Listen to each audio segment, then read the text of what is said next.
To stop your camera from automatically scan document and text on Samsung Galaxy S24 Ultra, you have to disable auto scan option on camera app. To do so, open camera app and then tap the setting icon at the top left.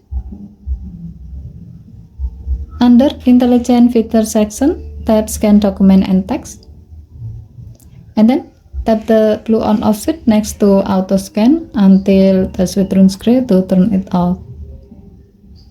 To see the result, tap the back key twice. Point your camera to a document or text.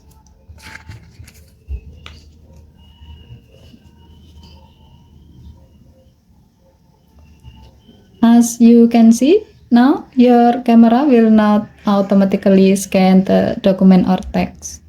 If you like to scan a document or text, tap this scan button to start scanning.